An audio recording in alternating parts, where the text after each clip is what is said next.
വാഹനങ്ങൾ കടന്നു പോകുമ്പോൾ ഇഷ്ടിക കഷ്ണം റോഡിലേക്ക് വീഴും.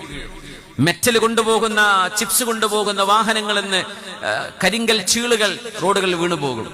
സെൻട്രിങ്ങിന്റെ പണിക്ക് പോകുന്ന വാഹനങ്ങളിൽ നിന്ന് ആണിയടിച്ച പട്ടികകൾ റോഡിലേക്ക് വീഴും.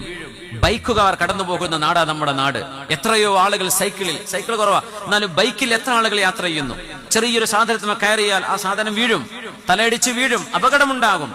വഴിയിൽ നമ്മൾ പോകുമ്പോ നമ്മുടെ വാഹനം, നമ്മൾ നടന്നു പോകാൻ സേഫാണോ, സുരക്ഷിതം, റോഡിലേക്ക് ചാടണം എന്നല്ല ഞാൻ പറയുന്നത്.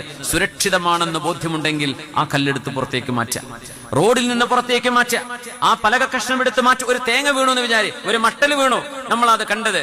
അടുത്തൊരു വാഹനം വരും മുമ്പ്, ഒരു ബസ് വരും മുമ്പ്, ഒരു കാറ് വരും മുമ്പ്, സ്കൂൾ വാനുമായി കുട്ടികളുമായി സ്കൂൾ വാന് വരും, അല്ലെങ്കിൽ ആളുകൾ, പ്രായമുള്ള ആളുകൾ നടന്നു പോകുന്ന വഴിയാണ്.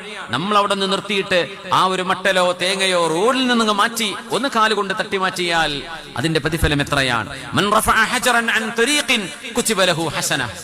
ഒരു വഴിയിലെ ഒരു കല്ല് നിങ്ങൾ എടുത്തു മാറ്റിയാൽ അല്ലാഹു നിങ്ങൾക്ക് ഒരു ഹസനത്ത് തരും. വമൻ കാനത് ലഹു ഹസന, ഒരു മനുഷ്യന് ഒരു നന്മയുണ്ടെങ്കിൽ വരെ ദഖലൽ ജന്ന, സ്വർഗ്ഗപ്രവേശനം സാധ്യമാകുമെന്ന് മുത്ത് റസൂലുള്ളാഹി സ്വല്ലല്ലാഹു അലൈഹി വസല്ലം.